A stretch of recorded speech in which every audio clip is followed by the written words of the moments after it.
Hello student, अष्टक नियम की सीमाएं पढ़ रहे थे अपन।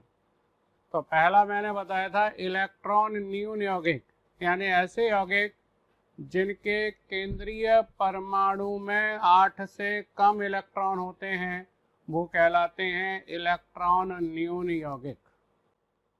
दूसरे जो यौगिक हैं जो अष्टक नियम का पालन नहीं करते वो हैं इलेक्ट्रॉन धनी यौगिक।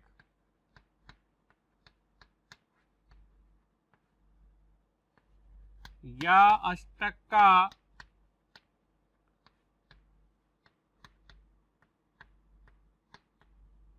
प्रसार। ऐसे यौगिक जिनमें केंद्रीय परमाणु के संयोजी कोश में 8 से अधिक इलेक्ट्रॉन होते हैं वो कहलाते हैं इलेक्ट्रॉन धनी यौगिक। या अष्टक का प्रसार मतलब 8 से ज्यादा इलेक्ट्रॉन। तो ऐसे यौगिक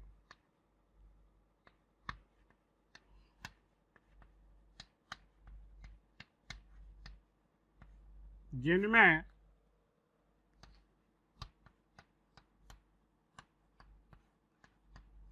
सेंट्रल एटम यानी केंद्रीय परमाणु के संयोजी कोश में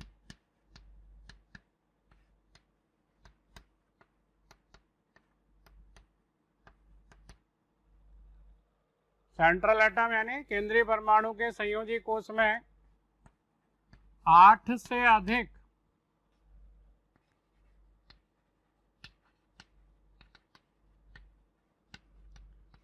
इलेक्ट्रॉन होते हैं, ये इलेक्ट्रॉन धनी यौगिक कहलाते हैं। अच्छा, कौन से एलिमेंट, कौन से तत्व ये यौगिक बनाएंगे? ऐसे तत्व जिनके केंद्रीय परमाणु में संयोजी कोश के अंदर 5 या 5 से अधिक इलेक्ट्रॉन होंगे और उनके पास रिक्त डी कक्षक भी होंगे, वो बनाएंगे क्या? ऐसे इलेक्ट्रॉन धनी या अष्टक का प्रसार वाले यौगिक। ऐसे तत्व जिनके केंद्रीय परमाणु में 5 या 5 से अधिक इलेक्ट्रॉन हैं, ऐसे तत्व जिनके संयोजी कोश में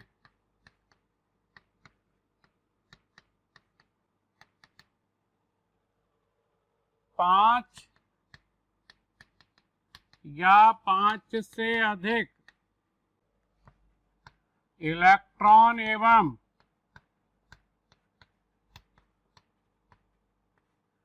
रिक्त डी कक्षक होते हैं,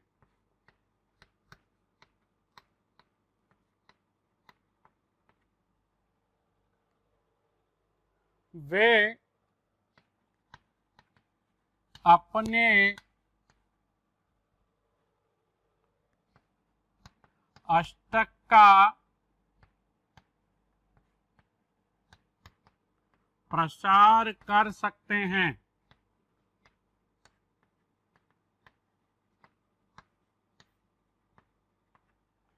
तो ऐसे यौगिक अपने अष्टक का प्रसार कर सकते हैं जिनमें 5 या 5 से अधिक इलेक्ट्रॉन है और रिक्त डी कक्षक भी हैं संयोजी कोश में, दोनों होना चाहिए। 5 से कम संयोजी इलेक्ट्रॉन है तो नहीं करेंगे अष्टक का प्रसार कभी भी, 5 से ज्यादा इलेक्ट्रॉन होंगे तो ही करेंगे। जैसे नाइट्रोजन फैमिली के तत्व ग्रुप 15, इनमें वैलेंसी इलेक्ट्रॉन कितने होते हैं? संयोजी इलेक्ट्रॉन इनके संयोजी कोश में 5। नाइट्रोजन 5 संयोजी इलेक्ट्रॉन है इसके पास, लेकिन रिक्त डी कक्षक नहीं है तो ये अपने अष्टक का प्रसार नहीं कर पाएगा। नाइट्रोजन फास्फोरस कर लेगा क्योंकि इसके पास रिक्त डी कक्षक भी है, 5 संयोजी इलेक्ट्रॉन है। आर्सेनिक कर लेगा।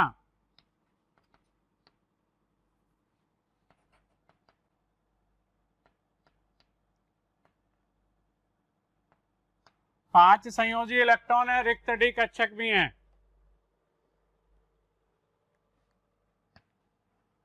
ग्रुप 16 के तत्व, इनमें संयोजी इलेक्ट्रॉन कितने होते हैं? 6। ऑक्सीजन के पास 6 संयोजी इलेक्ट्रॉन है ये, लेकिन ये अपने अष्टक का प्रसार नहीं कर पाएगा। क्यों नहीं कर पाएगा? क्योंकि इसके पास रिक्त डी कक्षक नहीं है। सल्फर कर लेगा अपने अष्टक का प्रसार। इसके पास संयोजी इलेक्ट्रॉन कितने हैं? 6 हैं, और डी कक्षक भी है रिक्त। आर्सेनिक भी कर लेगा। सेलेनियम कर लेगा, 6 संयोजी इलेक्ट्रॉन है और रिक्त डी कक्षक भी है। ग्रुप 17, इनके पास संयोजी इलेक्ट्रॉन कितने हैं? 7।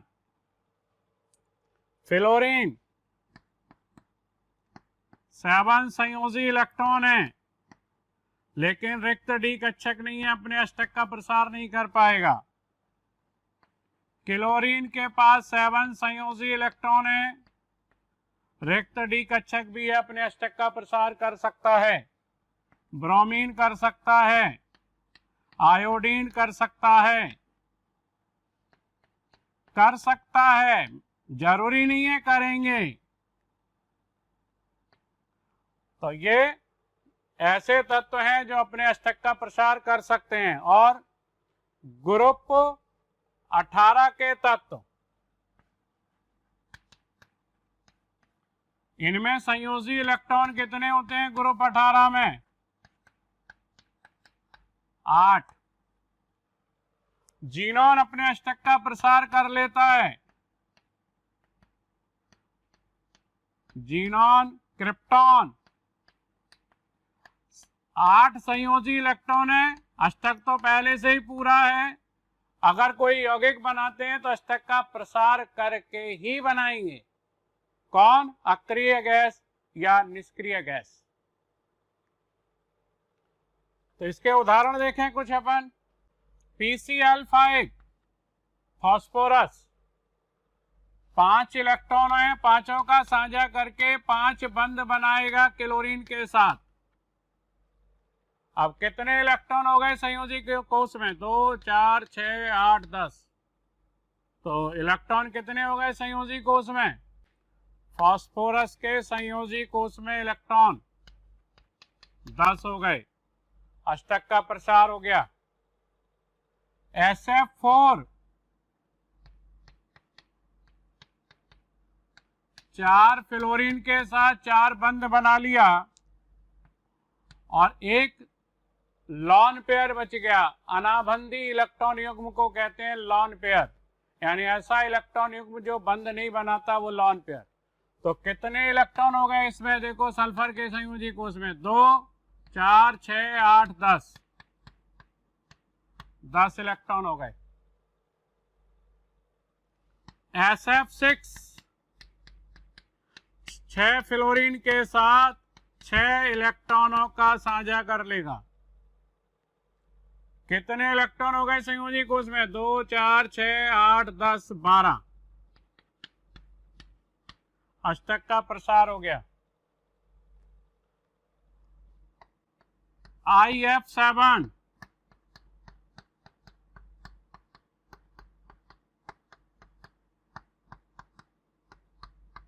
ये IF7 कितने इलेक्ट्रॉन हो गए इसके संयोजी कोष में? 2, 4, 6, 8, 10, 12, 2, 14। अष्टक का प्रसार हो गया इसमें। ClF3 3 फ्लोरीन के साथ बंध बना लिए, 2 लॉन पेयर बच गए। कितने इलेक्ट्रॉन हो गए संयोजी कोष में? 2, 4, 6, 8, 10। अष्टक का प्रसार हो गया। XeF2 2 फ्लोरीन के साथ 2 बंध बना लिए, 3 इसके पास लॉन पेयर बच गए। तो 2, 4, 6, 8, 10 इलेक्ट्रॉन हो गए संयोजी कोष में, अष्टक का प्रसार हो गया।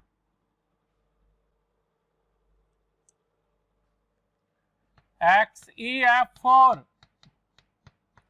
4 फ्लोरीन के साथ 4 बंध बना लिए, 2 लॉन पेयर बच गए। तो 2, 4, 6, 8, 10, 12 इलेक्ट्रॉन हो गए, अष्टक का प्रसार हो गया। अच्छा, इसमें एक क्वेश्चन और पूछते हैं, बॉन्ड पेयर लॉन पेयर, यानी बंधी इलेक्ट्रॉन युग्म और अनाबंधी इलेक्ट्रॉन युग्म कितने हैं। इसमें देखो पहले PCl5 में बॉन्ड पेयर कितने हैं, 2, 4, 6, 8, 10। पेयर बनाओ, पेयर कितने हैं, 1, 2, 3, 4, 5। तो बॉन्ड पेयर इसमें 5, लॉन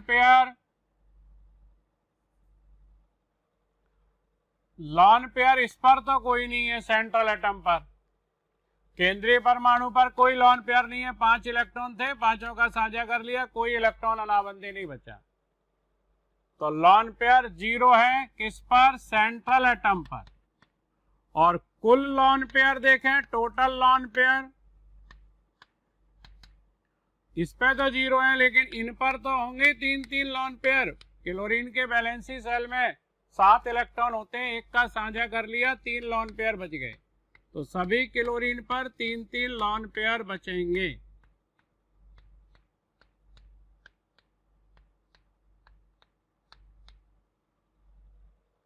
तो कुल लॉन पेयर कितने हो गए, 5 क्लोरीन है, 3-3 लॉन पेयर है, 15। इसमें देखो SF4 में, ये SF4 है, बॉन्ड पेयर 1, 2, 3, 4, और सिंगल बॉन्ड है तो ये सिग्मा बॉन्ड पेयर है। लॉन पेयर सेंट्रल एटम पर कितने हैं, ये सेंट्रल एटम है, 1 लॉन पेयर है। और टोटल लॉन पेयर 1 तो इस पर है। फ्लोरीन पर कितने लॉन पेयर रहते हैं, 1 फ्लोरीन पर, 1, 2, 3, 7 इलेक्ट्रॉन, 1 का साझा किया है, 3 लॉन पेयर। इस फ्लोरीन पर भी 3 लॉन पेयर, इस फ्लोरीन पर भी 3 लॉन पेयर, इस फ्लोरीन पर भी 3 लॉन पेयर, सभी फ्लोरीन पर 3-3 लॉन पेयर है। तो कुल कितने हो गए, 3 चौक 12, 3 4 12 और 1 13। तो कुल लॉन पेयर कितने हो गए, 13। इसमें देखो बॉन्ड पेयर कितने, 1, 2, 3, 4, 5, 6। लॉन पेयर सेंट्रल एटम पर कितने हैं, ये सेंट्रल एटम है, कोई लॉन पेयर नहीं है, 0। टोटल लॉन पेयर 1 फ्लोरीन पर 3 लॉन पेयर होते हैं, 3, 3, 6, 3, 9, 3, 12, 3, 15, 3, 18, 18 टोटल लॉन पेयर है। इसमें देखो IF7 में बॉन्ड पेयर कितने हैं, 1, 2, 3, 4, 5, 6, 7। लॉन पेयर सेंट्रल एटम पर कितने हैं, इस पर lawn pair 0। Total lone pair 1 fluorine पर 3, तो 7 फ्लोरीन पर 21। इसमें देखो बॉन्ड पेयर कितने हैं, 1, 2, 3। लॉन पेयर सेंट्रल एटम पर यानी क्लोरीन पर कितने लॉन पेयर हैं, 1 और 1 2। और टोटल लॉन पेयर 2 तो ये और 3 इन पर, 9 ये और 2 ये, 11। XeF2 में देखो बॉन्ड पेयर 1 और 1 2। लॉन पेयर सेंट्रल एटम पर, केंद्रीय परमाणु पर 1, 2, 3। टोटल लॉन पेयर 1 2 3, 3 इस पर 3 इस पर, 3 और 3 6 और 3 9।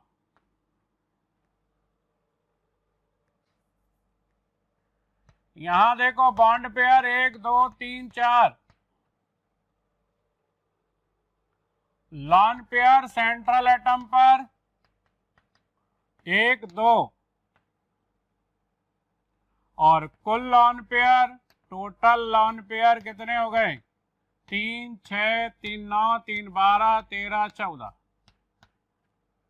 तो ये लॉन पेयर बॉन्ड पेयर देखना भी आना चाहिए किसी भी कंपाउंड में, केंद्रीय परमाणु पर और कुल लॉन पेयर, और केंद्रीय परमाणु पर लॉन पेयर और बॉन्ड पेयर। तीसरे जो कंपाउंड हैं जो अष्टक नियम का पालन नहीं करते हैं, उसकी लिमिटेशन में, उसकी सीमा में आते हैं, वो हैं विषम इलेक्ट्रॉन अणु। विषम इलेक्ट्रॉन अणु या विषम इलेक्ट्रॉन यौगिक कौन से होते हैं? ऐसे यौगिक जिनमें विषम संख्या में इलेक्ट्रॉन होते हैं, यानी ऐसे अणु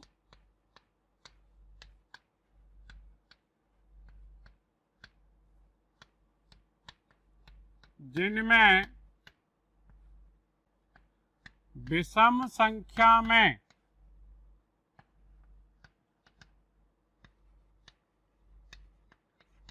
इलेक्ट्रॉन होते हैं, इनको कहते हैं विषम इलेक्ट्रॉन अणु। ये विषम इलेक्ट्रॉन अणु अष्टक नियम का कभी भी पालन नहीं करते हैं। ये अष्टक नियम का पालन नहीं करते हैं। और सभी विषम इलेक्ट्रॉन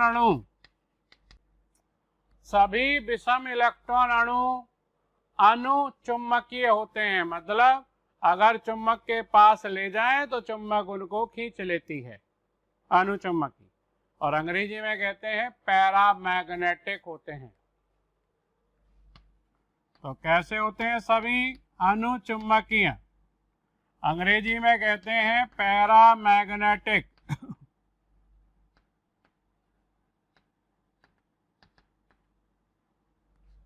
होते हैं।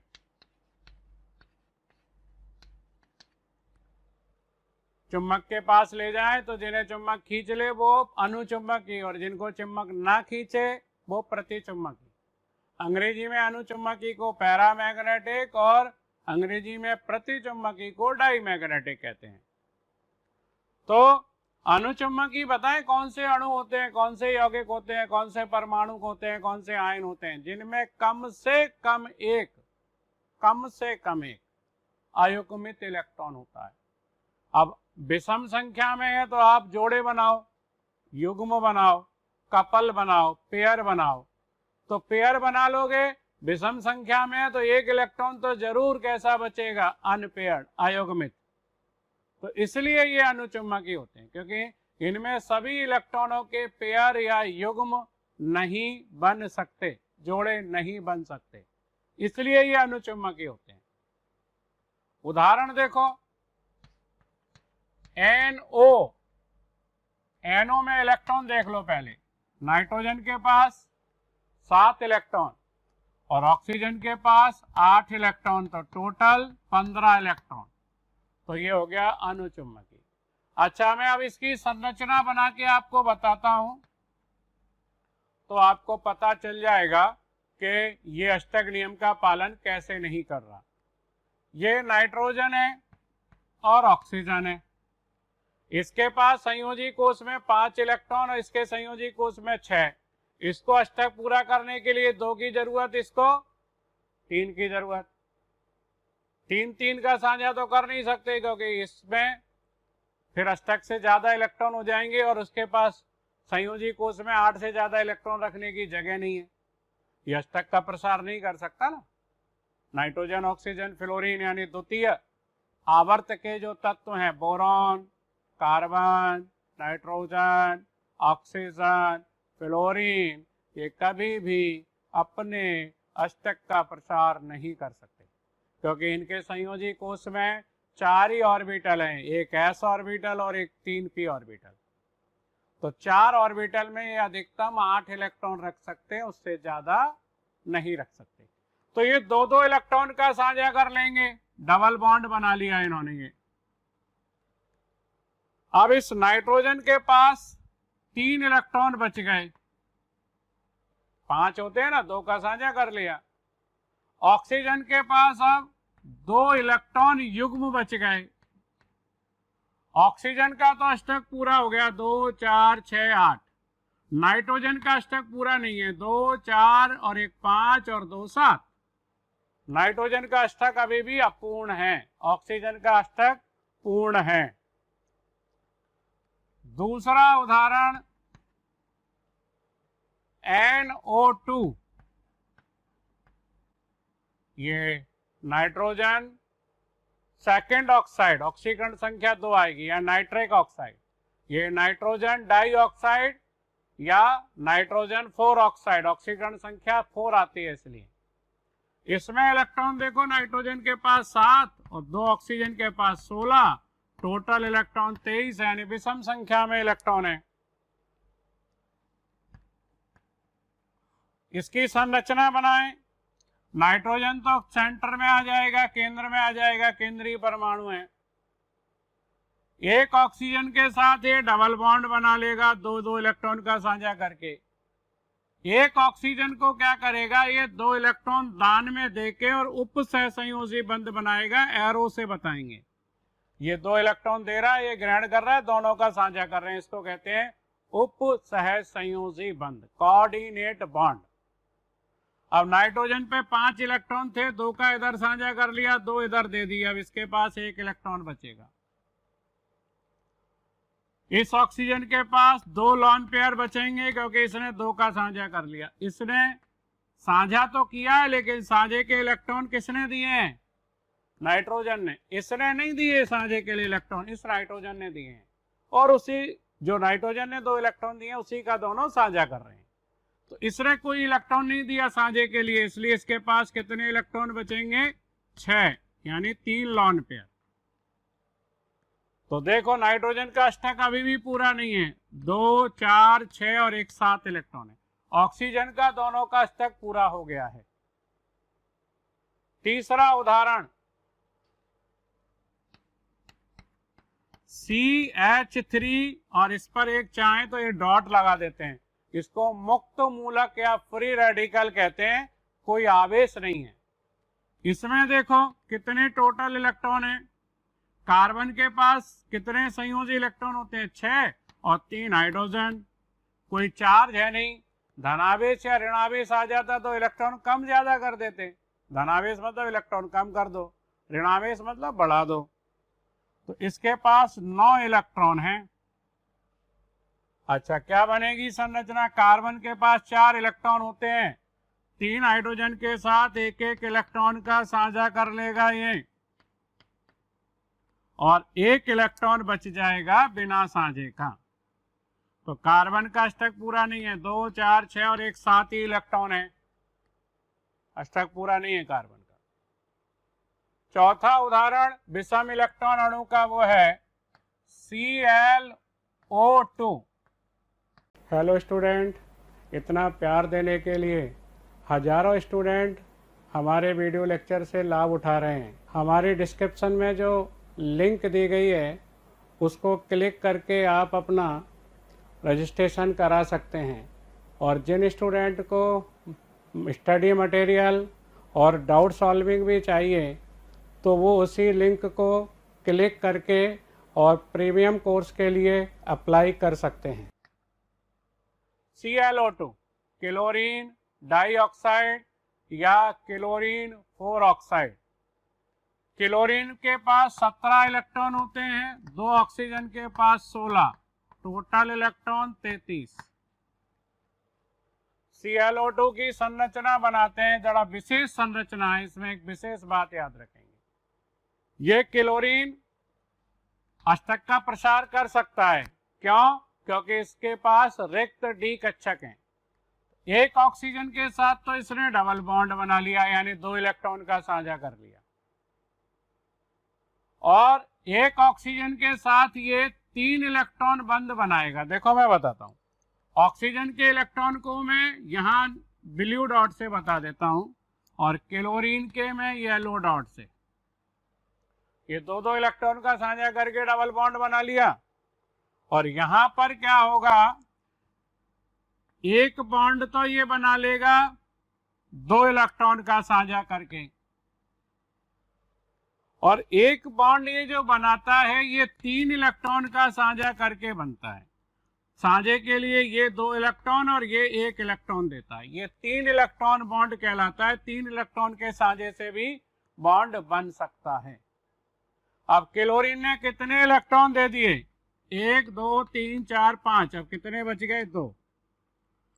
ऑक्सीजनों ने तो 2 दिए हैं, तो 2 लॉन पेयर बच जाएंगे दोनों ऑक्सीजन पर।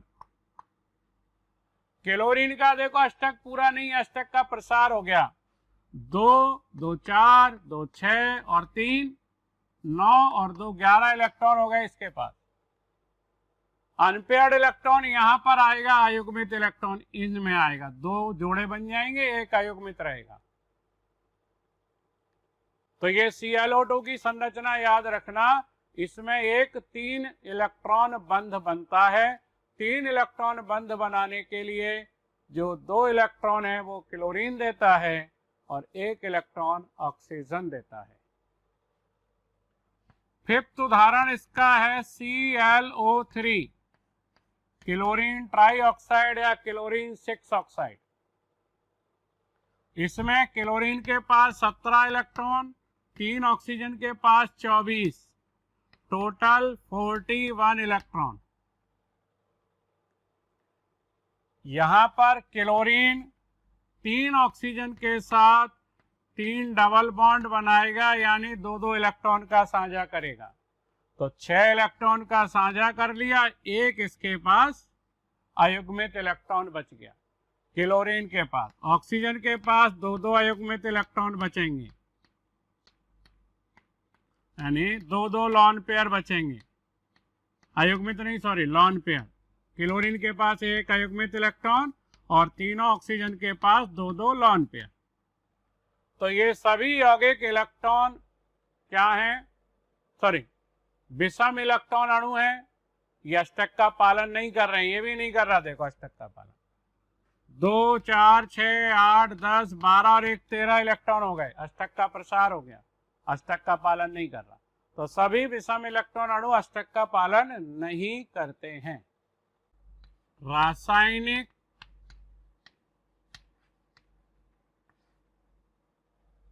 बंध के प्रकार। तो 2 परमाणुओं के बीच में जो आकर्षण बल लगता है, और इतना मजबूत आकर्षण बल लगता है कि वो दोनों को बांध के रख पाता है, तो ऐसे आकर्षण बल को अपन कहते हैं रासायनिक बंध। और अगर 2 परमाणुओं के बीच में आकर्षण बल तो लग रहा है लेकिन दोनों को बांध के नहीं रख पा रहा, तो उसे रासायनिक बंध नहीं कहते, यानी दुर्बल आकर्षण बल को रासायनिक बंध नहीं कहते। तो यहां पर अपन देखेंगे कि जो आकर्षण बल है वो 2 प्रकार का है। एक है प्रबल आकर्षण बल, स्ट्रॉन्ग अट्रैक्शन फोर्स,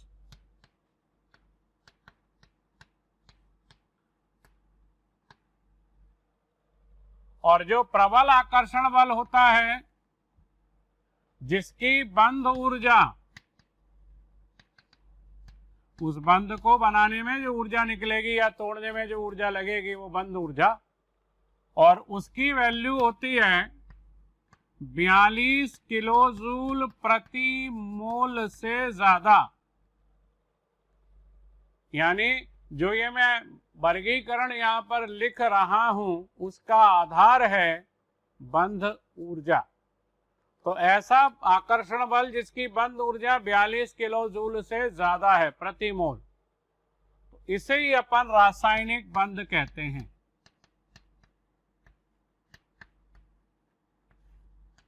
ये रासायनिक बंध कहलाता है,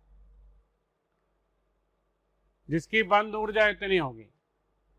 अब ये रासायनिक बंध कौन कौन से हैं? पहला, आयनिक बंध,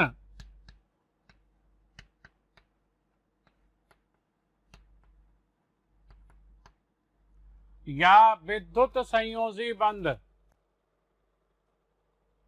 अच्छा, ये आयनिक बंध किसके बीच में बनेगा? हमेशा धातु और अधातु के बीच में बनेगा। धातु और अधातु, ये जो बंध बनता है वो सामान्यतः प्रथम वर्ग और द्वितीय वर्ग की धातुओं में और समूह 17 की अधातुओं के बीच में, या समूह 16 के ऑक्सीजन के बीच में बनता है। ऑक्सीजन भी अधातु है।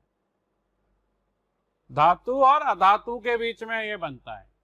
अच्छा, आयनिक बंध जो बनता है इसकी कोई दिशा नहीं होती। दो आयन है, आकर्षित होने हैं, किसी भी दिशा में आकर के नहीं आकर्षित हो सकते हैं। ये एक आयन है, दूसरा आयन यहाँ यहाँ यहाँ यहाँ, कहीं भी किसी भी दिशा में आकर के दो विपरीत आवेशित आयनों के बीच में आकर्षण बल लग सकता है।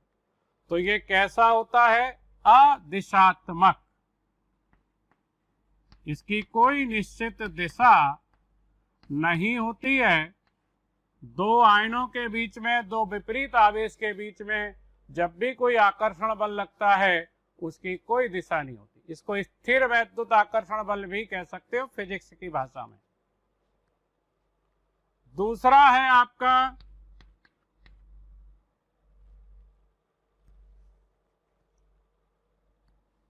सहसंयोजी बंध, कोवैलेंट बॉन्ड।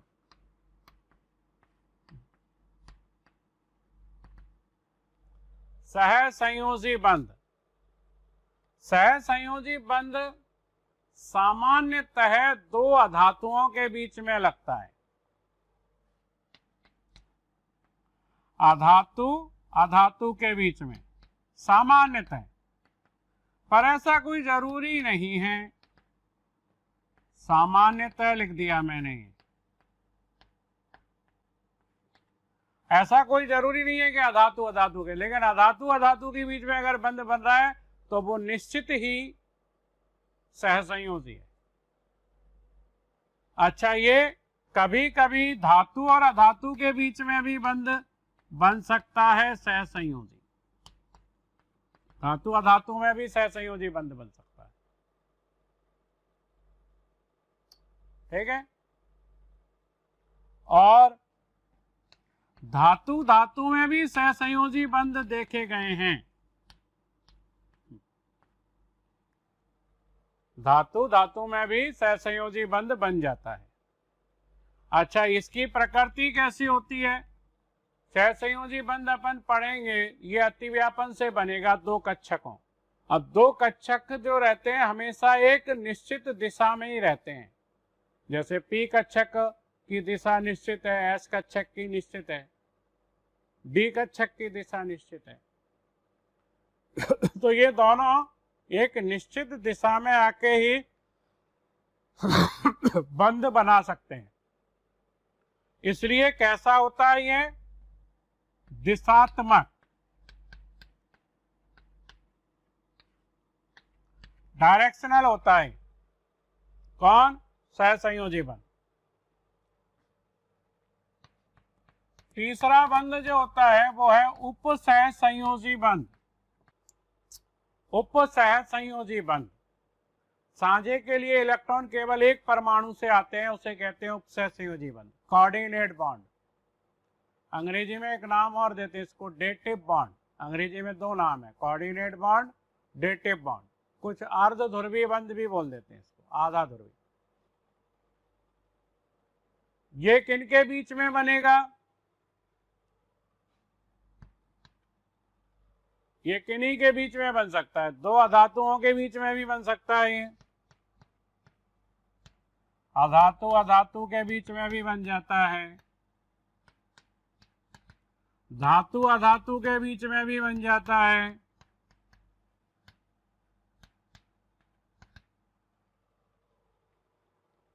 और ये भी कैसा होता है, इसी की तरह, सहसंयोजी की तरह। ये भी अतिव्यापन से ही बनता है। एक निश्चित दिशा में ही कक्षक अभिविन्यासित रहते हैं, ओरिएंटेड रहते हैं, उसी दिशा में बंध बनाते हैं। तो एक निश्चित दिशा में ये भी बनेगा इसकी तरह।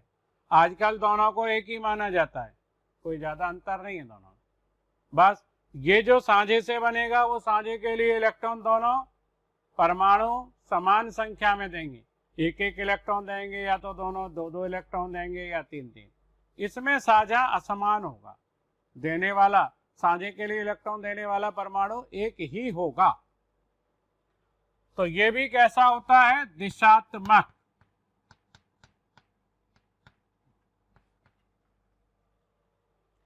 तो ये तो वैसे आयनिक बंध बनेगा या सहसंयोजी, ये ऋण विद्युतता में अंतर से देखते हैं। ऋण विद्युतता में अंतर 1.7 से ज्यादा है तो आयनिक, और कम है तो सहसंयोजी। तो ये कोई निश्चित नहीं है कि ये भाई धातु अधातु में आयनिक ही बंध बनेगा। धातु अधातु में सहसंयोजी भी बन सकता है, उपसहसंयोजी भी बन सकता है। ये दोनों तो कब बनेंगे, जब ऋण विद्युतता में अंतर कम होगा। और चौथा जो बंध है वो है धात्विक बंध। तो ये तो कोई डाउट है ही नहीं इसमें, तो ये तो फिक्स है। किसके बीच में बनेगा धात्विक बंध, धातु धातु के बीच में, यानी दो धातुओं के बीच में बनेगा ये।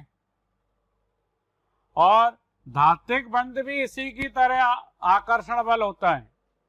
आयनिक बंध की तरह ही धातु आयन और इलेक्ट्रॉन के बीच में आकर्षण बल होता है, यानी दो विपरीत आवेशों के बीच में। जब भी जो दो विपरीत आवेशों के बीच में आकर्षण बल लगेगा, उसकी कोई दिशा नहीं होगी। तो इसकी भी कोई दिशा नहीं होती। ये भी कैसा होता है, अदिशात्मक। तो ये कुछ जनरल आइडिया मैंने दिया था कि भाई किन के बीच में कौन सा बंध बनेगा। सामान्यतः धातु अधातु, अगर इनकी ऋण विद्युतता में अंतर ज्यादा है 1.7 से, तो आयनिक बंध बनेगा।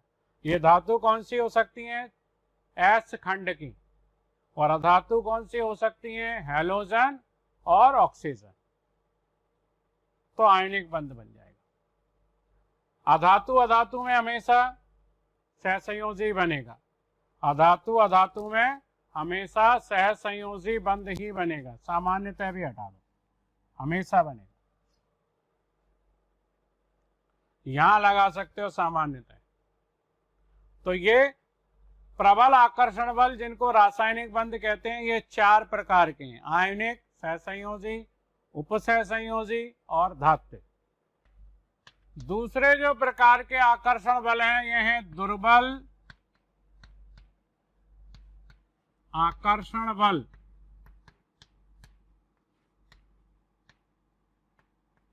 वीक अट्रैक्शन फोर्स, दुर्बल आकर्षण बल। इनकी जो बंध ऊर्जा है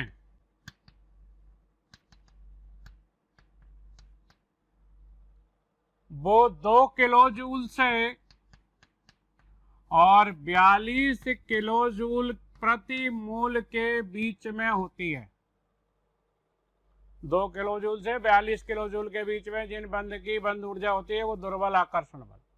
ये रासायनिक बंध नहीं है, इनको अपन रासायनिक बंध नहीं कहते। ये रासायनिक बंध नहीं है, ये केमिकल बॉन्ड नहीं कहलाएंगे। ठीक है, कौन से हैं, ये भी 2 प्रकार के हैं। एक है हाइड्रोजन बंध,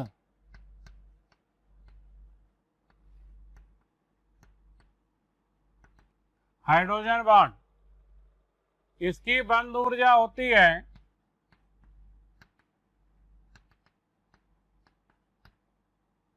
वैसे इसको बंध ऊर्जा कहना ठीक नहीं है, इसको इंटरैक्शन एनर्जी कहना ज्यादा ठीक है। बंध नहीं है ना ये, रासायनिक जब बंध नहीं है तो बंध ऊर्जा कहेगी, फिर भी बोल देते हैं। पर इसको इंटरैक्शन एनर्जी, यानी अन्योन्य क्रिया ऊर्जा, दोनों के बीच में जो अन्योन्य क्रिया हो रही है उसके कारण जो ऊर्जा में परिवर्तन हो रहा है वो है ये, पर कह देते हैं बंद ऊर्जा। वो कितनी होती है? 8 किलो जूल प्रति मोल से और 42 किलो जूल प्रति मोल के बीच में। और दूसरी है, दूसरा जो प्रकार है वो है वांडरवाल आकर्षण बल।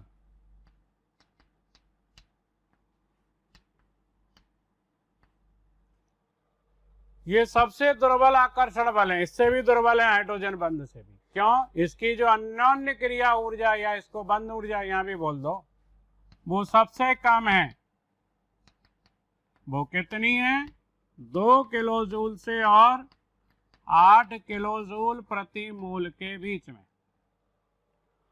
तो ये वर्गीकरण अपन रासायनिक बंध का कह सकते हैं। वैसे ये रासायनिक बंध का वर्गीकरण नहीं है, ये आकर्षण बल का वर्गीकरण है, प्रबल आकर्षण और दुर्बल आकर्षण बल। तो रासायनिक बंध का वर्गीकरण या इसी को कह सकते हैं आकर्षण बलों का वर्गीकरण।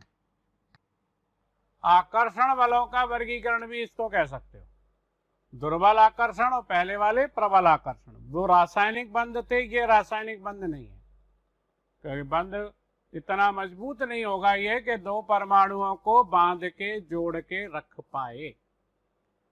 तो इन्हीं के बारे में अब अपन को इस चैप्टर में बहुत डिटेल में पढ़ना है, विस्तार से पढ़ना है, बहुत सी बातें डिस्कस करना है रासायनिक बंध के प्रकार में। तो सबसे पहले अपन पढ़ेंगे प्रबल आकर्षण बल यानी रासायनिक बंध, और उसमें भी सबसे पहले आपको पढ़ा देते हैं इसमें कौन से आकर्षण बल पहले पढ़ लेते हैं अपन, आयनिक बंध या वैद्युत संयोजी बंध। ऐसा करते हैं, पहले आयनिक बंध को बाद में पढ़ेंगे, पहले अपन सहसंयोजी बंध पढ़ते हैं।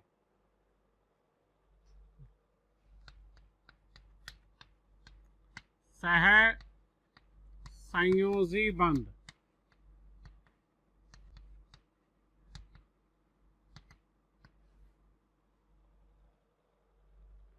अंग्रेजी में क्या कहते हैं इसको? Covalent bond.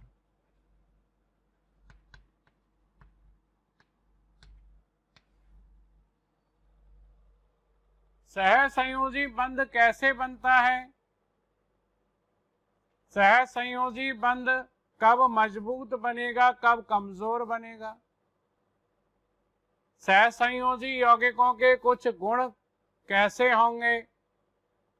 इन सब बातों का स्पष्टीकरण करने के लिए सहसंयोजी बंध कैसे बनेगा, सहसंयोजी बंध कब प्रबल होगा, कब दुर्बल होगा, सहसंयोजी बंध से बनने वाले यौगिकों के कौन से गुण होंगे, इन सभी बातों का स्पष्टीकरण करने के लिए जो सिद्धांत दिए गए उन्हें 2 भागों में बांट लेते हैं, पुरानी धारणा और नई धारणा, ओल्ड कंसेप्ट और मॉडर्न थ्योरी। तो पहला सिद्धांत दिया इसमें, प्यारे बच्चों, हमें रोज हजारों की संख्या में ऐसी रिक्वेस्ट आ रही हैं कि सर इस टॉपिक का वीडियो बना करके डालें, सर इसे समझाएं। तो इसके लिए आपसे रिक्वेस्ट है कि आप हमारे YouTube चैनल को सब्सक्राइब करें और हमारे बेल आइकन को भी हिट करें, ताकि आपसे कोई भी नोटिफिकेशन छूटे नहीं। हम ऐसा इसलिए कह रहे हैं कि बच्चे जिस टॉपिक की डिमांड कर रहे हैं उन टॉपिक से रिलेटेड वीडियो लेक्चर हमने पहले से ही डाल रखे हैं। आप हमारी साइट पर जाएं और उन वीडियो को आप आसानी से देख सकते हैं। लुईस की धारणा।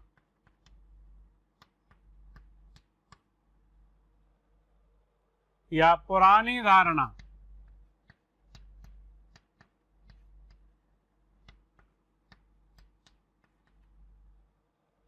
लुईस ने दी। दूसरा संयोजकता बंध सिद्धांत और तीसरा आणविक कक्षक सिद्धांत। ये आधुनिक धारणाएं हैं दोनों।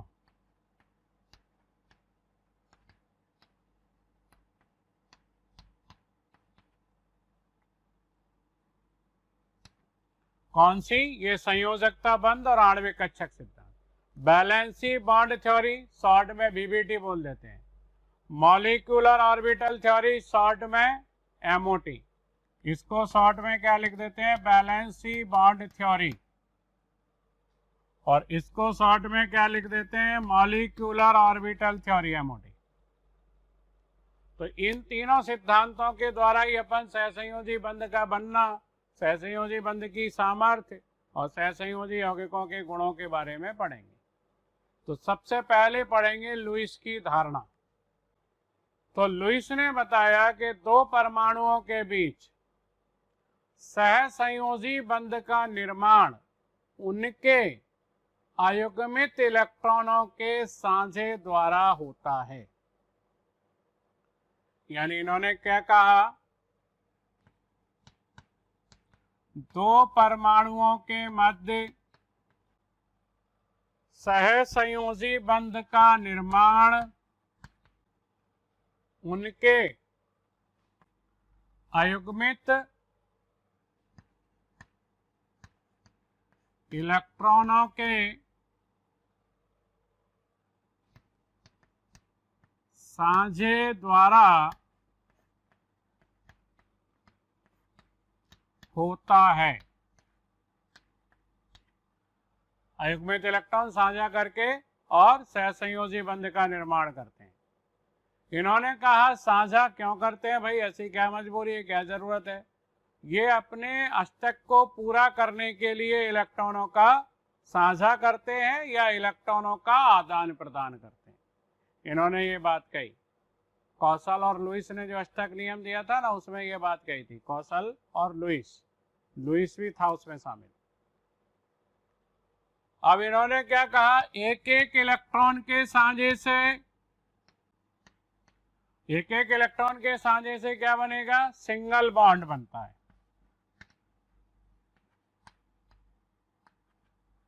सिंगल बॉन्ड बनता है। जो कौन सा बंध होता है? जो सिग्मा बंध होता है।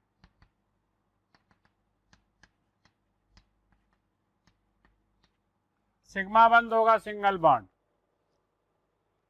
दूसरी बात, दो दो इलेक्ट्रॉनों के साझे से, यानी 4 इलेक्ट्रॉन के साझे से, दो दो का मतलब 4, दो दो इलेक्ट्रॉन दोनों देंगे समान संख्या में। दो दो इलेक्ट्रॉनों के साझे से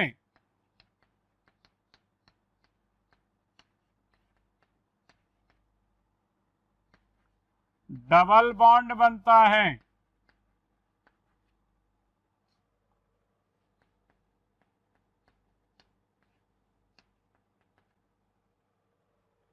डबल बॉन्ड में क्या होता है? जिसमें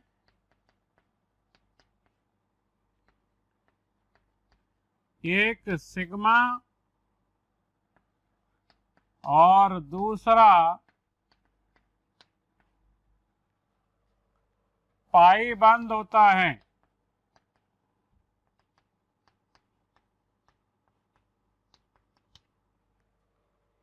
दो दो इलेक्ट्रॉन के साझे से डबल बॉन्ड बनता है जिसमें एक सिग्मा और एक पाई बंद होता है।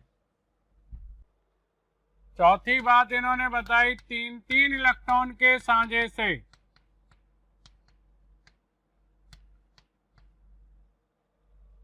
तीन इलेक्ट्रॉनों के साझे से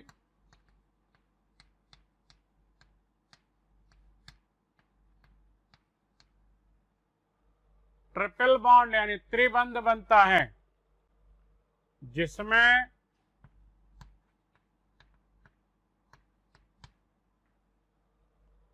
एक सिग्मा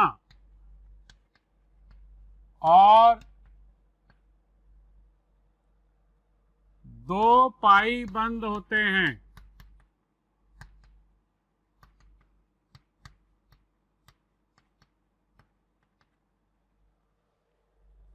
तो सिंगल बॉन्ड में एक सिग्मा बॉन्ड होगा, डबल बॉन्ड में एक सिग्मा एक पाई, और ट्रिपल बॉन्ड में एक सिग्मा और 2 पाई बॉन्ड होते हैं।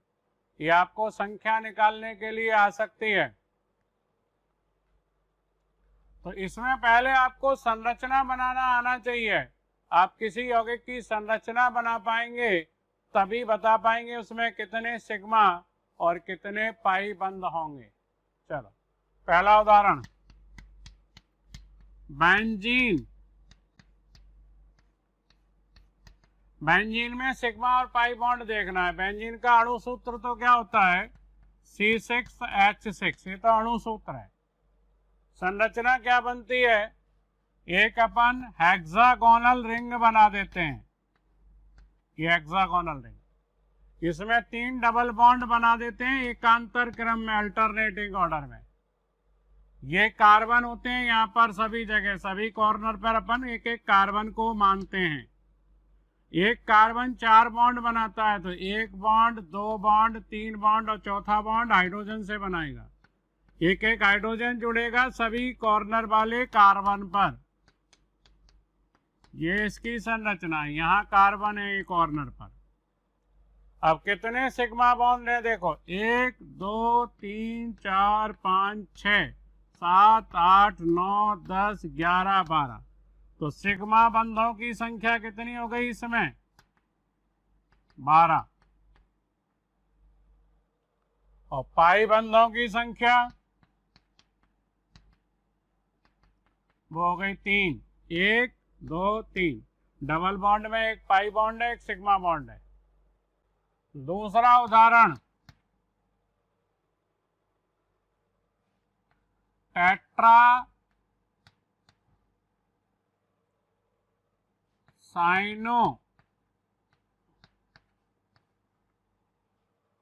एथीन।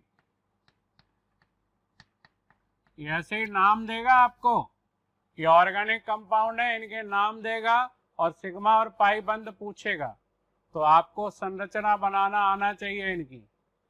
एथीन कौन सा होता है, जिसमें कार्बन कार्बन के बीच में डबल बॉन्ड होता है और इस पर 2-2 हाइड्रोजन रहते हैं, ये एथीन होता है। अब टेट्रासाइनो मतलब यहाँ से हाइड्रोजन हटके 4 जो है साइनाइड समूह आ गए। साइनाइड होता है C triple bond N।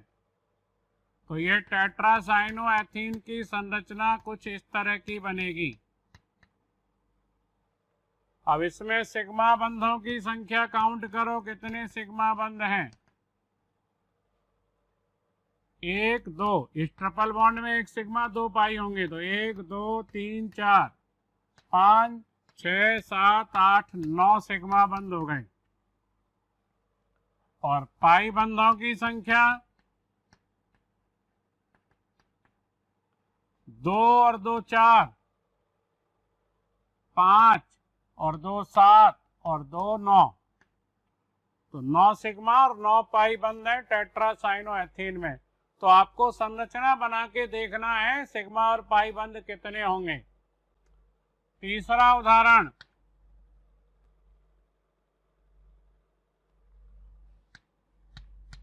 Toluene.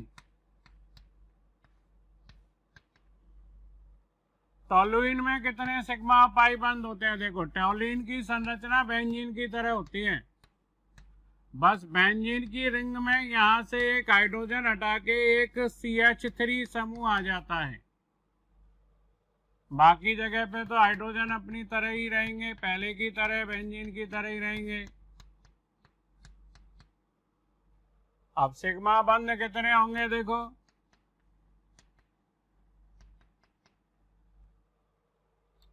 इसमें सिग्मा बॉन्ड पहले तो रिंग में गिन लो, 1 2 3 4 5 6 7 8 9 10 11 12 और 3 ये 3 हाइड्रोजन कार्बन से सिग्मा बॉन्ड से जुड़े होंगे, तो 15। और पाई बंधों की संख्या वो होगी 3, 1 2 3। तो इस तरह से किसी कार्बनिक यौगिक का नाम दे दे, उसकी संरचना अपने को बनाना आना चाहिए, तब अपन उसमें सिग्मा बंधों की और पाई बंधों की संख्या गिन करके बता सकते हैं। इसमें पूछा है कैल्शियम कार्बाइड, इसका नाम है कैल्शियम, Ca को कैल्शियम और C2 को कार्बाइड।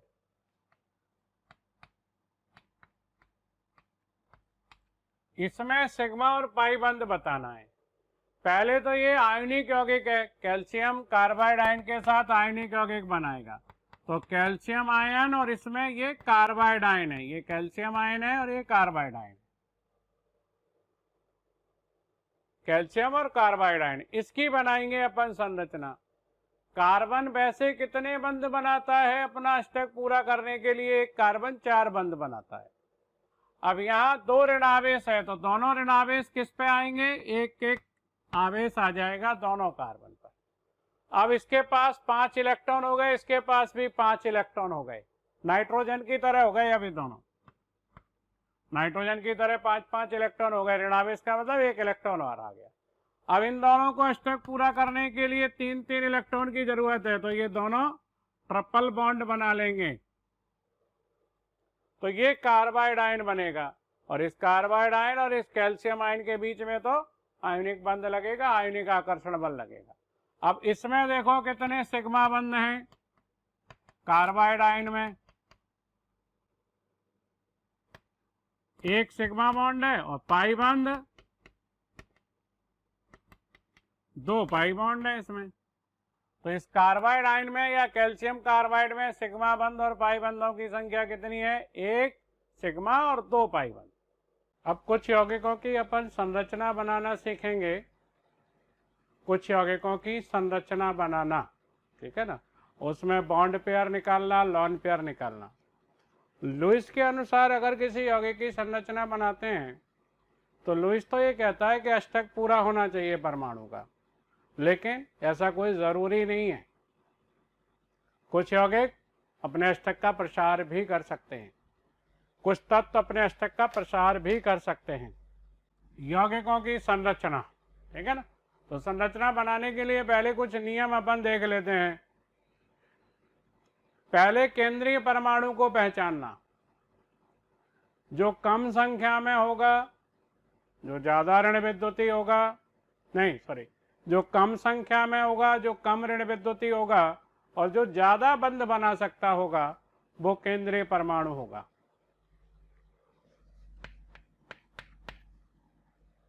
तो सबसे पहले केंद्रीय परमाणु को पहचानना है, जो केंद्र में आना है, और इस केंद्रीय परमाणु से ही बाकी सारे परमाणुओं को जोड़ना है, बांधना है, बंध बनाना है।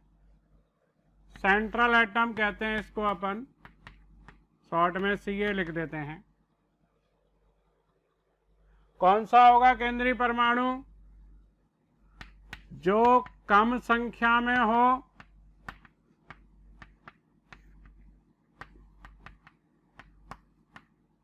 जो कम संख्या में हो। दूसरा,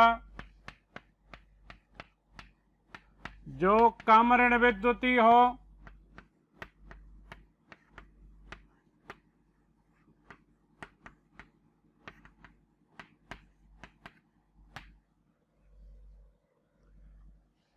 तीसरा, जो अधिक बंध बना सकता हो।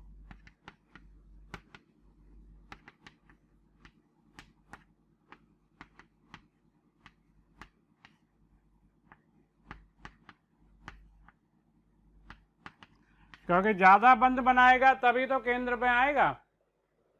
कम से कम 2 बंध बनाएगा तो 2 परमाणु जोड़ेगा तो केंद्र में आ जाएगा। वो 3 बंध बनाएगा, 4 बनाएगा, 5 बंध बनाएगा तो केंद्र में आ जाएगा, तो वो केंद्रीय परमाणु कहलाएगा। हाइड्रोजन और फ्लोरीन, ये नोट करके लिख लेना, हाइड्रोजन और फ्लोरीन कभी भी केंद्रीय परमाणु सेंट्रल एटम नहीं होते हैं।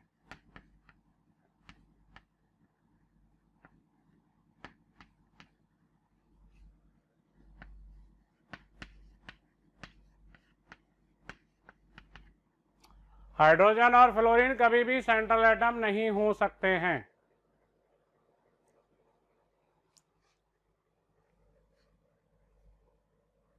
कुछ उदाहरण ले लें।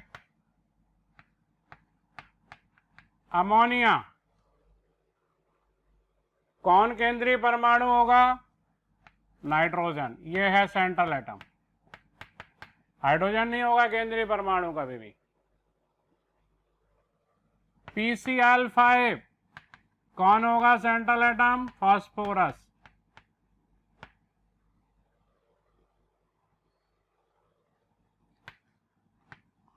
SF4 में सेंट्रल एटम कौन होगा?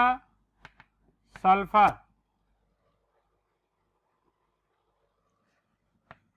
CH4 में सेंट्रल एटम कौन होगा? कार्बन।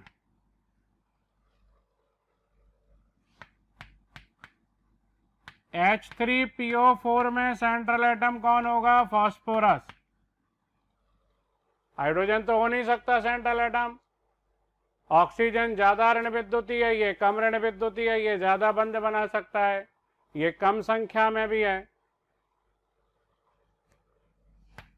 H2SO4 में सेंट्रल एटम कौन होगा? सल्फर।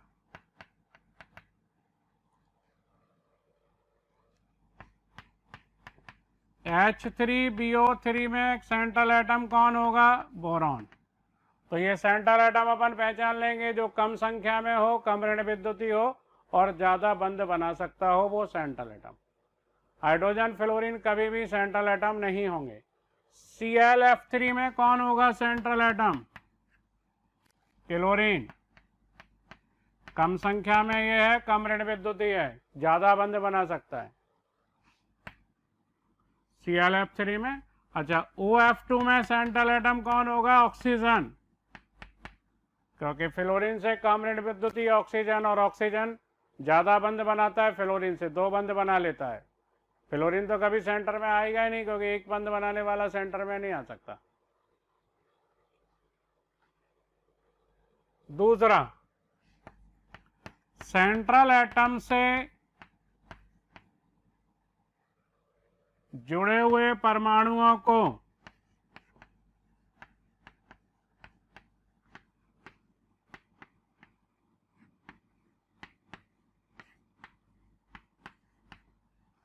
सेंट्रल एटम से जुड़े हुए परमाणुओं को क्या कहते हैं? बंधित परमाणु कहते हैं।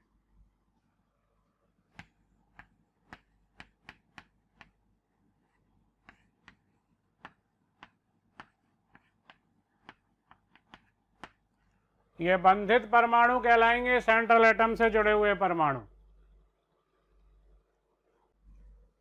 तीसरा नियम, अगर किसी आयन पर धनावेश है, किसी आयन पर धनावेश है, तो धनावेश हमेशा केंद्रीय परमाणु पर रहेगा या लगाया जाएगा। तो धनावेश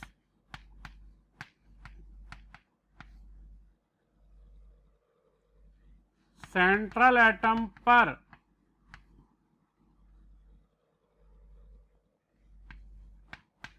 होता है या होगा। धनावेश अगर है तो सेंट्रल एटम पर लगाया जाएगा हमेशा।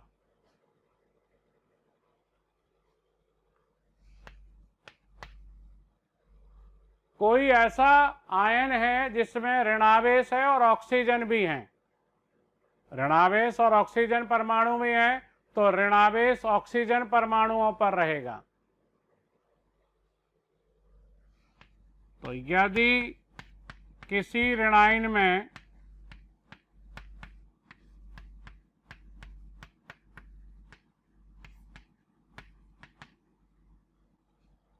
ऑक्सीजन परमाणु हैं,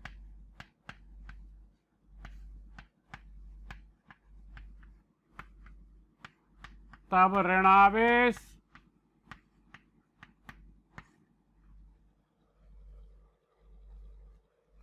ऑक्सीजन परमाणुओं पर होगा।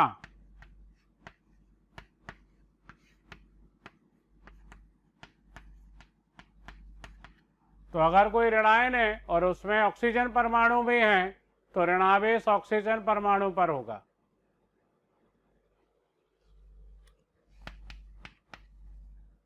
और यदि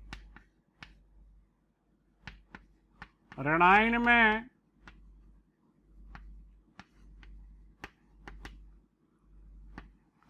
ऑक्सीजन परमाणु नहीं है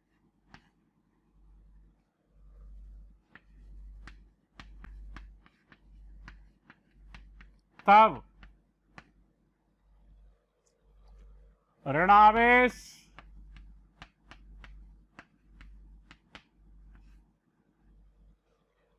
केंद्रीय परमाणु पर होगा, सेंट्रल एटम पर होगा।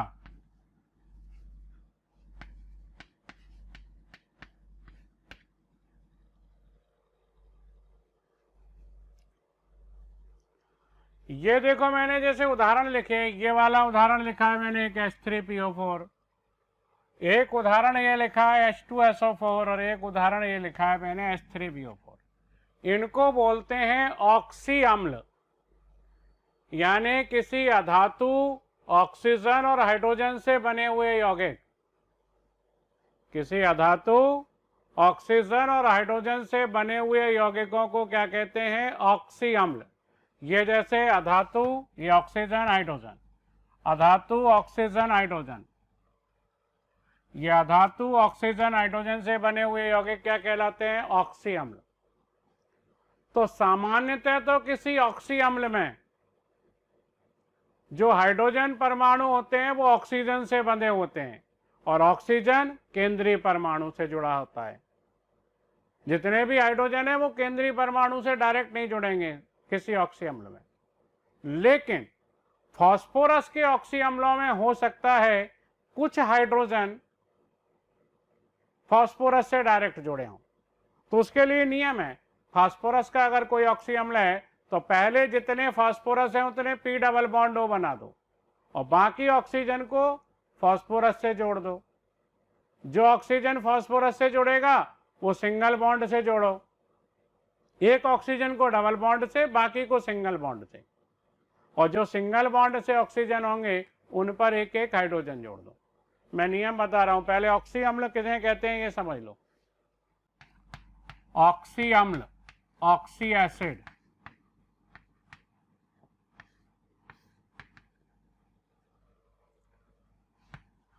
अधातु ऑक्सीजन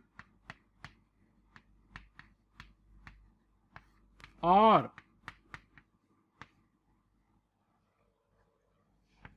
हाइड्रोजन से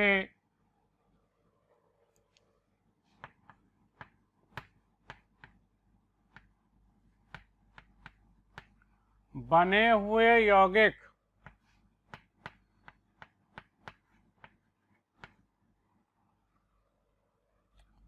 ऑक्सी अम्ल कहलाते हैं, ऑक्सी एसिड कहलाते हैं।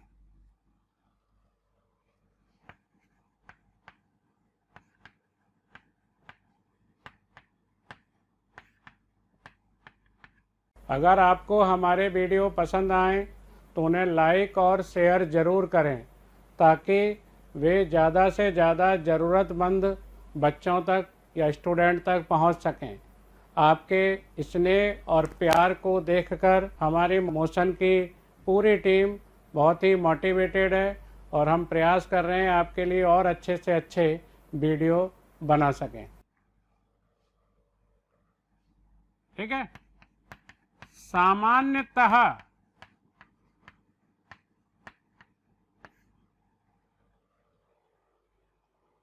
ऑक्सी अम्लों में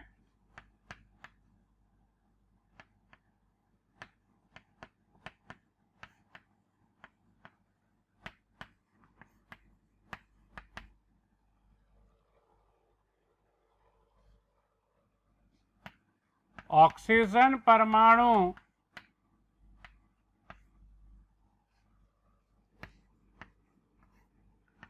केंद्रीय परमाणु से और हाइड्रोजन परमाणु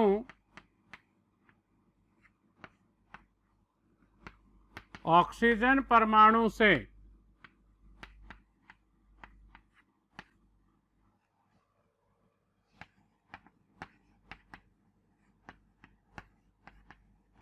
जुड़े रहते हैं। सामान्यतः तो अपन क्या करते हैं, ऑक्सीजन से सेंट्रल एटम को और हाइड्रोजन को ऑक्सीजन से जोड़ते हैं, लेकिन फास्फोरस के ऑक्सी अम्लों में, फास्फोरस के ऑक्सी एसिड में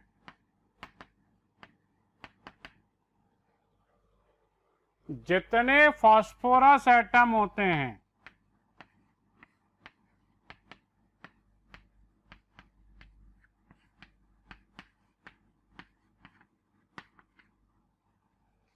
उतने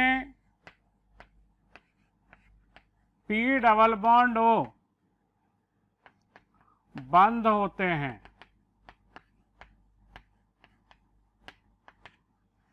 तो जितने फास्फोरस हैं पहले एक ऑक्सीजन डबल बॉन्ड से जोड़ दो। उसका कारण है, ऐसा कहते हैं कि पी डबल बॉन्ड ओ की बंद वियोजन ऊर्जा बहुत ज़्यादा होती है और इसलिए ये स्थायित्व प्राप्त कर लेते हैं या स्थायी हो जाते हैं।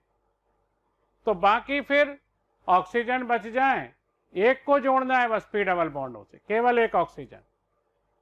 बाकी बचे हुए ऑक्सीजन फास्फोरस से सिंगल बॉन्ड से जुड़ेंगे और उन ऑक्सीजन से हाइड्रोजन जुड़ जाएंगे। अगर हाइड्रोजन उसके बाद भी बच जाते हैं तो फास्फोरस से जुड़ जाएंगे। फास्फोरस के ऑक्सी एसिड में केवल एक ऑक्सीजन परमाणु को डबल बॉन्ड से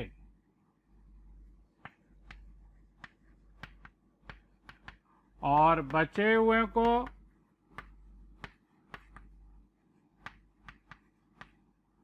बचे हुए ऑक्सीजन परमाणुओं को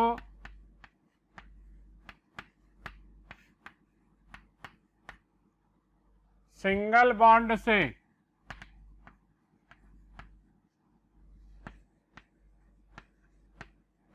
जोड़ते हैं। और चौथा नियम, सिंगल बॉन्ड से जो ऑक्सीजन है उनसे हाइड्रोजन जोड़ देंगे, बचे हुए हाइड्रोजन को फास्फोरस से जोड़ेंगे। सिंगल बॉन्ड से जुड़े हुए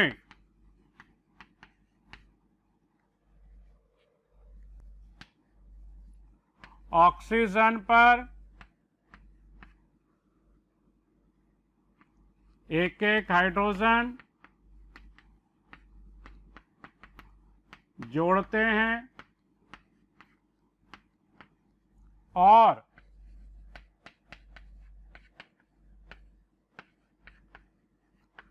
बचे हुए हाइड्रोजनों को फास्फोरस से जोड़ते हैं।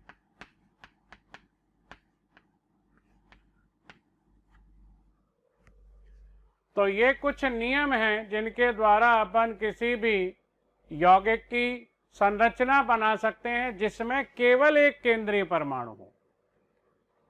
अपन ऐसे यौगिकों की संरचना इन नियमों से बना पाएंगे जिनमें केवल एक केंद्रीय परमाणु हो। एक से ज्यादा केंद्रीय परमाणु होंगे तो आगे अपन नियम देखेंगे, आगे सीखेंगे उनकी संरचना बनाना। कुछ उदाहरण यहां लेते हैं।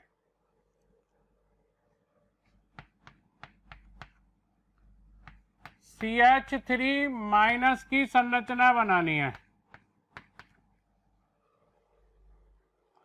ऑक्सीजन नहीं है, ऋणायन है, तो ऋणावेश किस पर आएगा? कार्बन पर आएगा ऋणावेश। कार्बन पर ऋणावेश आ गया मतलब इस पर एक इलेक्ट्रॉन और आ गया बाहर से, 5 इलेक्ट्रॉन हो गए। अब अष्टक पूरा करने के लिए 3 हाइड्रोजन के साथ एक एक इलेक्ट्रॉन का साझा कर लेगा, एक लॉन पेयर बच जाएगा। इस पर एक लॉन पेयर बचेगा तो 3 सिग्मा बॉन्ड या 3 सिग्मा बॉन्ड पेयर और इस पर एक लॉन पेयर बच गया। ऋणावेश कार्बन पर आएगा, इसकी संरचना बन जाएगी CH3 ऋणायन की। CH3 धनायन की संरचना बनानी हो,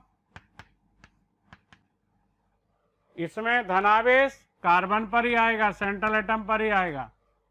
अब इसके पास 3 इलेक्ट्रॉन रह गए तो 3 हाइड्रोजन के साथ एक एक इलेक्ट्रॉन का साझा कर लेगा। अब इस पर कोई लॉन पेयर नहीं है, केवल 3 सिग्मा बॉन्ड है या 3 सिग्मा बॉन्ड पेयर है। ICl3 की संरचना बनाना है। सेंट्रल एटम कौन है? आयोडीन। आयोडीन सेंट्रल एटम हो गया, ये सेंटर पे रख दिया मैंने। आयोडीन के पास 7 इलेक्ट्रॉन होते हैं, 3 क्लोरीन के साथ एक एक इलेक्ट्रॉन का साझा करके 3 सिंगल बॉन्ड बना लेगा। अब कितने लॉन पेयर बचेंगे इस आयोडीन पर? 2, और क्लोरीन पर तीनों पर 3-3 लॉन पेयर बचेंगे।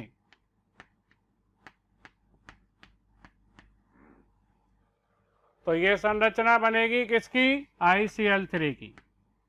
3 सिग्मा बॉन्ड है, 3 सिग्मा बॉन्ड पेयर है, सेंट्रल एटम पर 2 लॉन पेयर है, और टोटल लॉन पेयर कितने हैं? 2 ये और 3 3 6 9 ये, 2 ये और 9 ये, 11।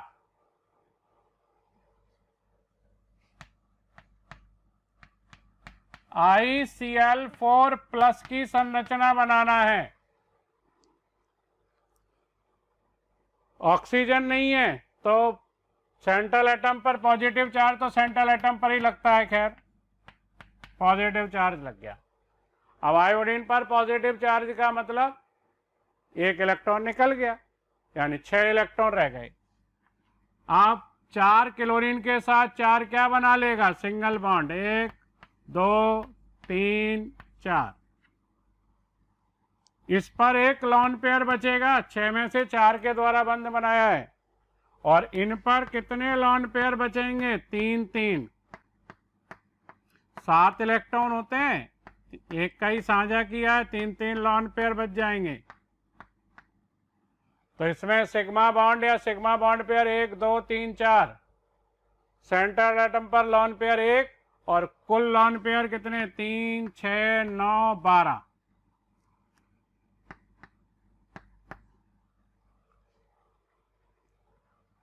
NO2 और प्लस की संरचना बनाना है।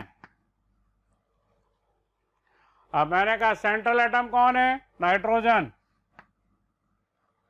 धनावेश किस पर आएगा? सेंट्रल एटम पर आएगा हमेशा, तो इस पर लगा दिया मैंने धनावेश। धनावेश लग गया मतलब इसके पास अब बैलेंसी इलेक्ट्रॉन, संयोजी इलेक्ट्रॉन 4 रह गए। अष्टक पूरा करना है, 2 ऑक्सीजन के साथ डबल बॉन्ड बना लेगा। Double bond oxygen, double bond oxygen. Oxygen पर 2 2 लॉन पेयर रहेंगे, इस पर कोई लॉन पेयर नहीं है। सिग्मा बॉन्ड 2 है, पाई बॉन्ड 2 है।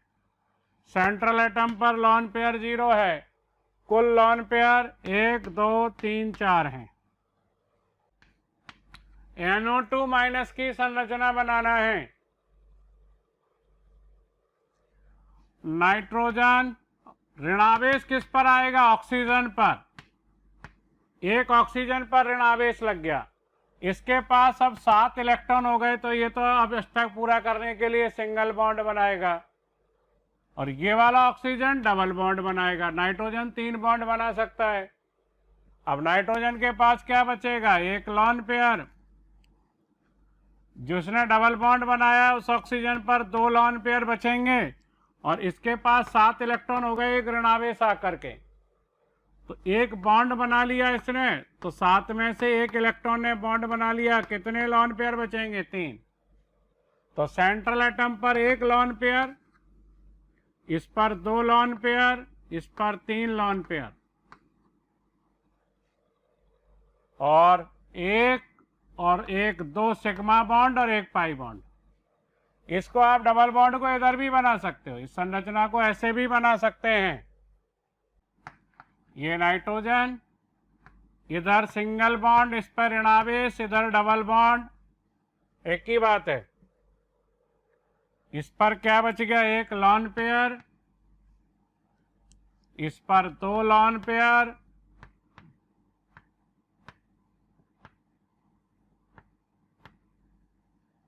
और इस पर 3 लॉन पेयर, दोनों में से कोई भी संरचना बना सकते हो।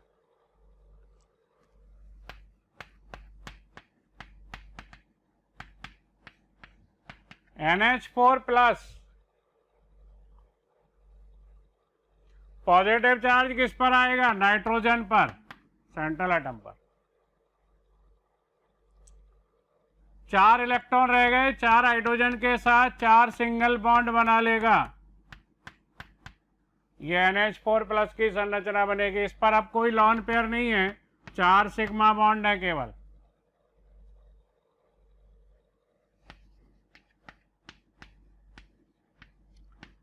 NO3 माइनस नाइट्रोजन है, 3 ऑक्सीजन जुड़ेंगे इससे, ये सेंट्रल एटम है।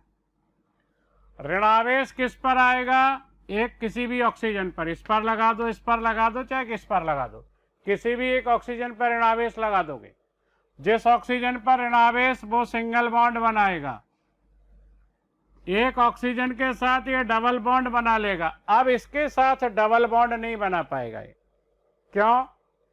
अगर आपने इसके साथ भी डबल बॉन्ड बना दिया नाइट्रोजन का, तो नाइट्रोजन के पास फिर बाहरी कोश में, संयोजी कोश में 10 इलेक्ट्रॉन हो जाएंगे, 1 2 3 और डबल बॉन्ड बना दिया मान के चलो, 2 2 4 2 6 2 8 2 10। अब 10 इलेक्ट्रॉन को रखने के लिए 5 ऑर्बिटल चाहिए, या ऐसा भी कह सकते हो कि 5 बंध बनाने के लिए 5 ऑर्बिटल चाहिए, 1 2 3 4 5। नाइट्रोजन के पास 5 ऑर्बिटल नहीं होते संयोजी कोश में, एक S होता है, 3 P होते हैं, D नहीं होता खाली। तो ये वाली संरचना गलत है, ये नहीं बनेगी। नाइट्रोजन 5 बंध कभी नहीं बनाएगा, 4 बंध बना सकता है। अगर नाइट्रोजन 4 बंध बनाता है तो उस पर, नाइट्रोजन पर धनावेश आ जाएगा। अब यहां देखो संरचना कैसे बनेगी। नाइट्रोजन 1 2 3 ऑक्सीजन, एक ऑक्सीजन पर ऋणावेश, सिंगल बॉन्ड बना लिया, एक ने डबल बॉन्ड। अब नाइट्रोजन के पास अभी लॉन पेयर यानी एक इलेक्ट्रॉन युग्म बच गया अनाबंधी, तो नाइट्रोजन उसको दान देगा इसको, और उसी का साझा करके उपसह संयोजी बंध बनाएंगे। अब ये तो जानते ही हो, ये कोऑर्डिनेट बॉन्ड यहाँ बना दो, कोवैलेंट, इनको, इन बंधों को कहीं भी बना सकते हो। यहाँ कोऑर्डिनेट बनाया, कोऑर्डिनेट यहाँ भी बन जाएगा, यहाँ भी बन सकता है। सिंगल बॉन्ड, इसमें ऋणावेश इस ऑक्सीजन पर भी आ सकता है, इस पर भी, इस पर भी, जिस पर ऋणावेश आएगा उसके साथ सिंगल बॉन्ड। डबल बॉन्ड को भी घुमा सकते हो, किसी भी नाइट्रोजन पर बना, किसी भी नाइट्रोजन ऑक्सीजन के बीच में बना सकते हो। तो ये डबल बॉन्ड को, सिंगल बॉन्ड को, कोऑर्डिनेट बॉन्ड को, तीनों को घुमा सकते हो, ऋणावेश भी घूम जाएगा। BrF5 ब्रोमीन पेंटाफ्लोराइड, सेंट्रल एटम कौन होगा? ब्रोमीन। ब्रोमीन के संयोजी कोश में 7 इलेक्ट्रॉन होते हैं, 5 फ्लोरीन के साथ 5 सिंगल बॉन्ड बना लेगा ये बन गए 5 सिंगल बॉन्ड। एक क्या बचेगा इसके पास? लॉन पेयर, और फ्लोरीन पर सभी पर 3-3 लॉन पेयर बचेंगे।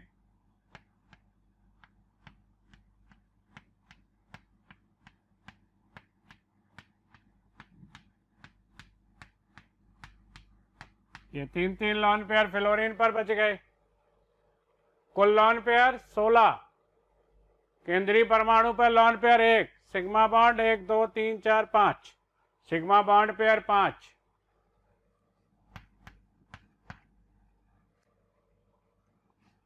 ICl4 minus,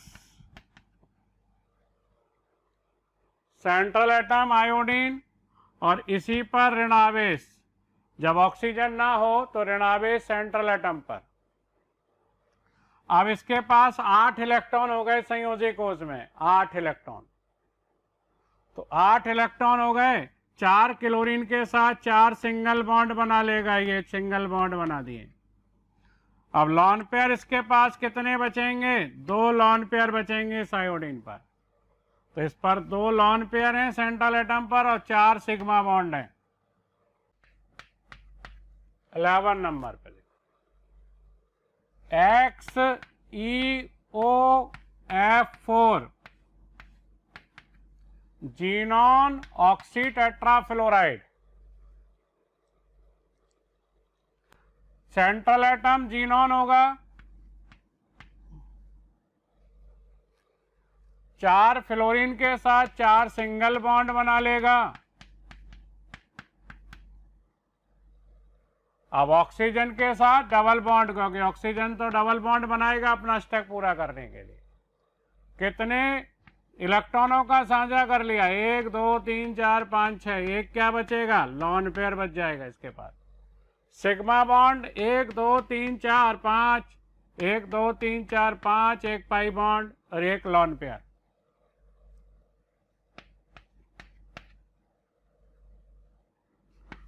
XeF4 central atom xenon, 4 fluorine के साथ 4 सिंगल बॉन्ड बना दो। आठ इलेक्ट्रॉन होते हैं, 1 2 3 4, 4 का साझा कर लिया, 2 लॉन पेयर बचेंगे। तो 4 सिग्मा बॉन्ड और 2 लॉन पेयर इसके पास।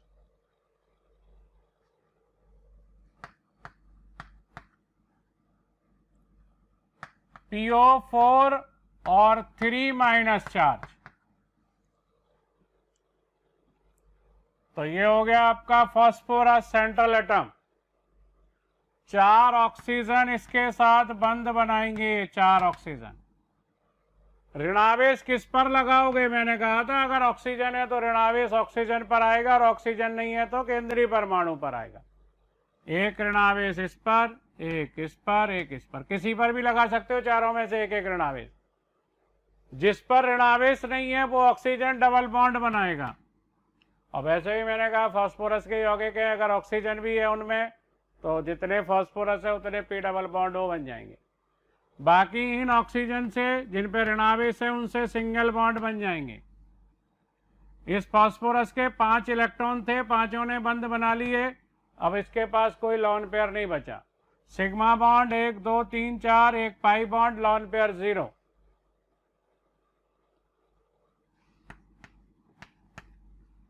ClO minus central atom chlorine होगा क्योंकि कम ऋण विद्युती है और ज्यादा बंध बना सकता है।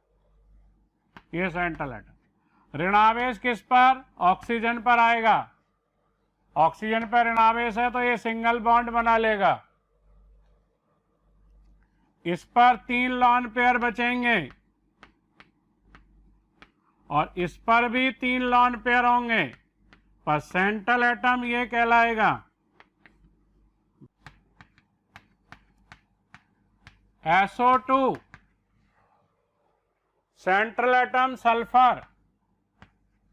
सल्फर के पास भी वैलेंसी सेल में 6 इलेक्ट्रॉन और ऑक्सीजन पर भी 6 इलेक्ट्रॉन। ये तो अपने अष्टक का प्रसार कर सकता है क्योंकि इसके पास रिक्त डी कक्षक है, ऑक्सीजन नहीं कर पाएगा।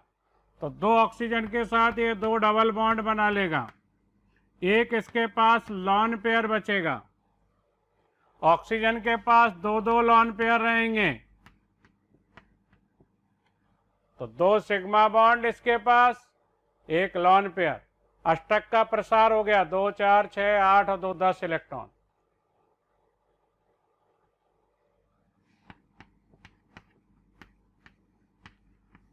SO3 सल्फर के पास 6 वैलेंसी इलेक्ट्रॉन है, 3 ऑक्सीजन के साथ 3 डबल बॉन्ड बना लेगा। तो 3 sigma bond, lone pair 0 central atom पर। इन पर 2 लॉन पेयर रहेंगे और 3 पाई बॉन्ड।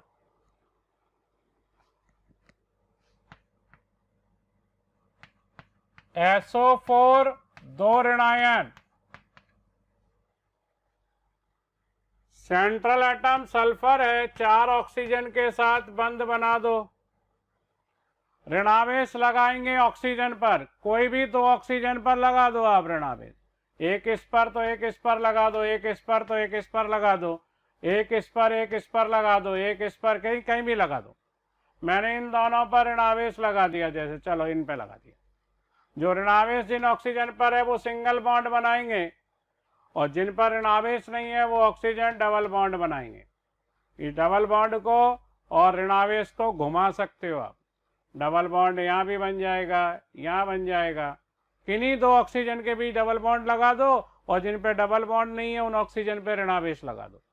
इसकी अलग अलग संरचनाएं बना सकते हो, उनको अनुनादी संरचनाएं बोलते हैं। जिन ऑक्सीजन पर ऋणावेश नहीं है उन पे 2 लॉन पेयर, और जिन पर ऋणावेश है उन पर 3 लॉन पेयर। और सल्फर पर तो कोई लॉन पेयर बचा ही नहीं है। Sigma bond 1 2 3 4, pi bond 2।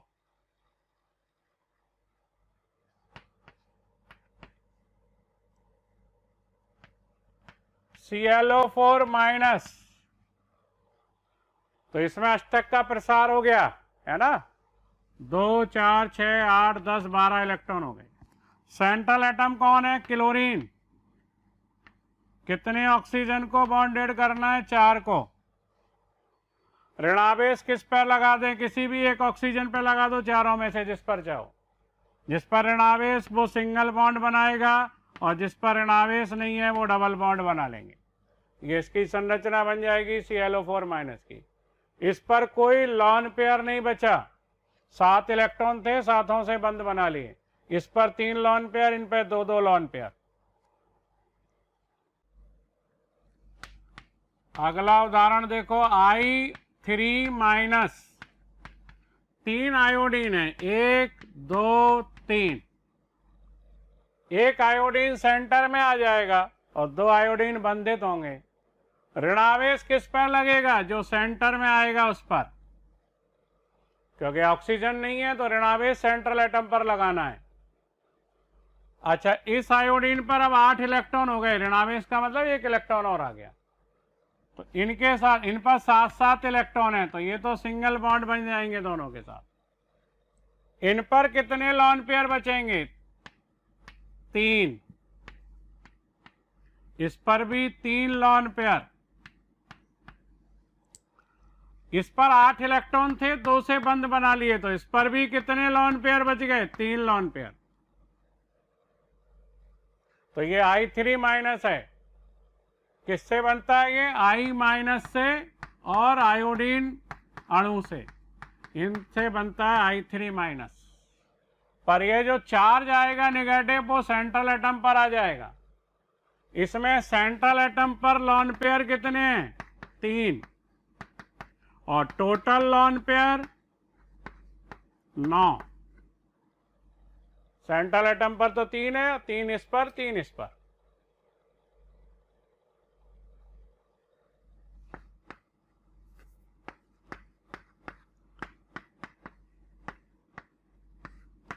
HClO4 की संरचना बनानी है तो क्लोरीन से ही बॉन्डेड होंगे कौन? 4 ऑक्सीजन। एक ऑक्सीजन पर एक हाइड्रोजन, क्योंकि एक ही हाइड्रोजन है। अब जिसने हाइड्रोजन को बॉन्डेड कर लिया वो तो सिंगल बॉन्ड ही बना पाएगा, क्योंकि 2 बॉन्ड बना सकता है ऑक्सीजन। जिनने हाइड्रोजन को बॉन्डेड नहीं किया वो डबल बॉन्ड बना लेंगे। तो ये संरचना बन जाएगी HClO4 की। पर क्लोरिक एसिड कहते हैं इसको, पर क्लोरिक एसिड। नेक्स्ट देखो,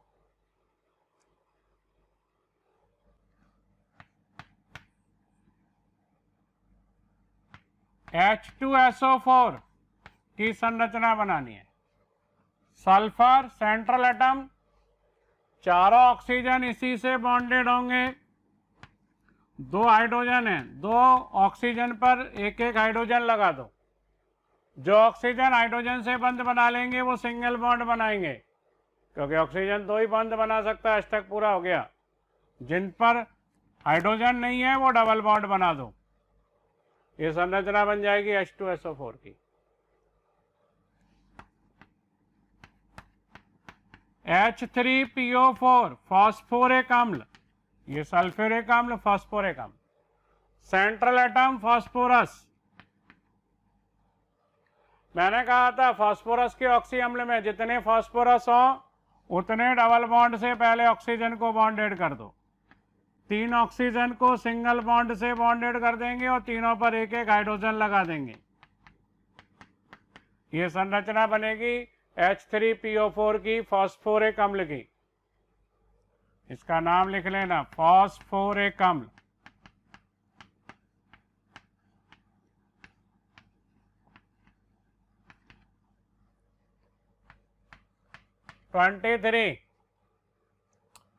H3PO3 इसका नाम है फास्फोरस अम्ल।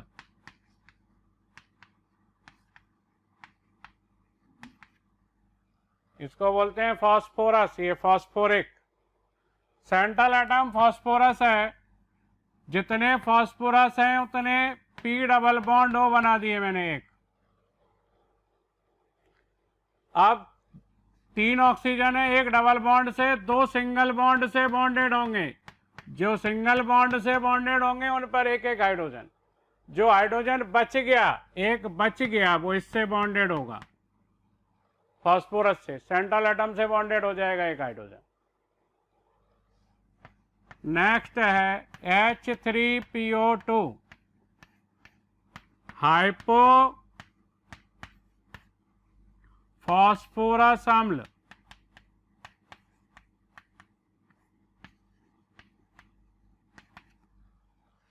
दो ऑक्सीजन है, एक को तो डबल बॉन्ड से बॉन्डेड करना ही है। जितने ऑक्सीजन है या जितने फास्फोरस हैं उतने ऑक्सीजन डबल बॉन्ड से। एक ऑक्सीजन बच गया, वो सिंगल बॉन्ड से, और जो सिंगल बॉन्ड से बॉन्डेड है उस पर हाइड्रोजन बॉन्डेड। 2 हाइड्रोजन बच गए, वो डायरेक्ट फास्फोरस से बॉन्डेड हो जाएंगे। ये संरचना बनेगी किसकी? H3PO2 की। तो ये संरचना बनाना आपको आना चाहिए, ठीक है। संरचना बनाने के नियम और ऐसे यौगिक जिनमें एक केंद्रीय परमाणु हो उनकी संरचना बनाना। संरचना बना के आपको लॉन पेयर देखना आना चाहिए, सेंट्रल एटम पर भी और कुल लॉन पेयर, सिग्मा बॉन्ड कितने, पाई बॉन्ड कितने, ये भी आपको आना चाहिए। चलो अगले लेक्चर में पढ़ाएंगे।